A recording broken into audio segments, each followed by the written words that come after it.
I was also wondering about vitamin tablets and how effective are they at increasing nutrient intake and how can they be dangerous to our health potentially? Because a lot of people seem to take them, but I've heard some people have had problems with certain types of vitamins. Yeah.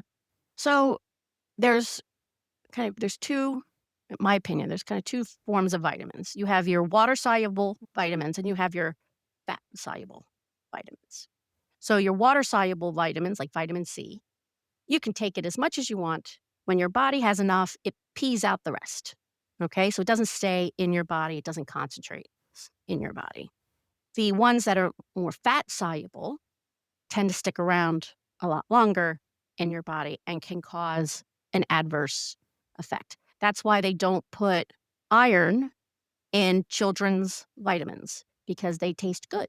And if they take too many iron containing vitamins, they're going to have a problem and they're going to have toxicity and they're going to have to go to the doctor. We all know that there is certain health benefits to certain substances, and us looking back to the plant world to understand what those could be and how they might be able to improve our health is a great way to think about improving your health. If you can't get them, if we think back evolutionarily, you would get all the vitamins that you needed from the foods that you ate, right? That's why the sailors got rickets because they didn't have enough of the vitamin C. That's why they call them limeys, because if they found if they gave them limes, they could fix it. Or was that scurvy? Scurvy. Yes, sorry. Um, so you have that kind of thing there. What I've seen um, in recent years, so part of my consulting practice that I do, we do food and beverage consulting.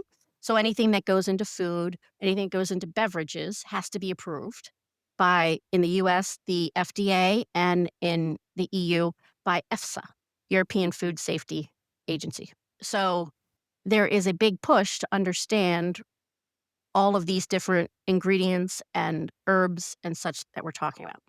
There is a rule that you cannot make a claim on a label if it's a drug-like claim. So, fixes a headache, or, you know, lowers your A1C, those kinds of things without a clinical trial, without data to support it.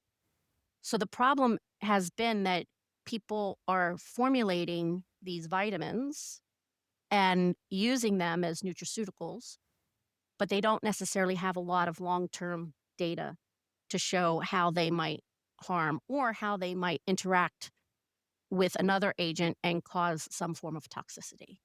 So that's the problem. Right now there's this big push, for women who are going through menopause to take black cohosh, that it'll reduce your menopausal symptoms and no more hot flashes. Okay, so maybe you start taking the black cohosh and then you're taking a lot of phytoestrogens, which you find a lot in edamame, the soybeans and stuff. And maybe, you don't know all of these, you know, things that are going on in your body, these interactions can start to damage your liver, start to damage your kidneys, and then you've got bigger problems. So I think what's important is that if you are taking certain vitamins, that you keep a log of what you're taking, ideally with maybe a food log, just to get an idea of what other things you're taking, and talk that over with your primary care physician. Because there may be things in there, again, with what you're already taking in terms of your regular meds, that may not be working well together. And that maybe separately they would be fine. Yeah. Do you think it's more effective to try and just get as many vitamins as we can from our food, or in this modern age, is it kind of almost impossible to get enough vitamins without taking supplements? Yes, if you have a varied diet, you very well could be able to get all that you need. But what do you need? Like, are you looking to increase clarity in your brain? Do you feel that you want to have more protein in your body? Do you feel lethargic? Like, are you having bone pain or muscle pain?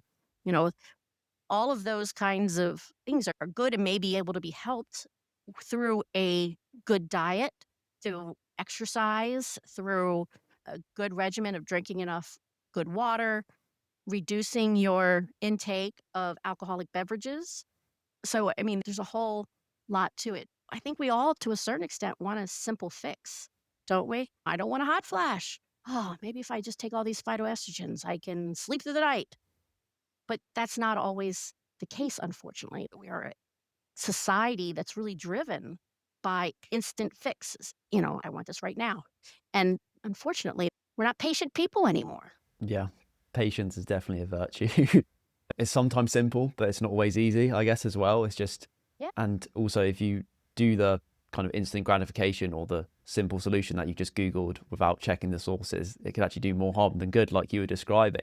If you got to the end of this video, congratulations. You're literally ahead of 99% of people. You're curious and you really want to understand the world around you and yourself. So well done. But there's still something missing, isn't there? You're missing connection with like-minded people.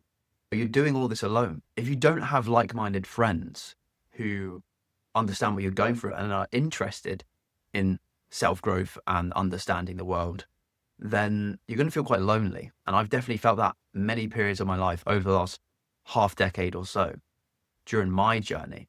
And at times I still do. If that sounds like you're going to be interested in joining my new tribe. It's a private community on Discord that connects you with people into the exact same things as you and helps you make friends with new like-minded people so you can keep growing yourself. We're really going to create a tribe, like a family of like-minded individuals. We're going to do multiple calls a week, live chats, talk about things we've learned, books we've read, even recommend people to come onto the show. And for topics you maybe want me to discuss, you'll be able to spend time with me beyond the podcast. And I'll actually get to know you guys, which is going to be awesome.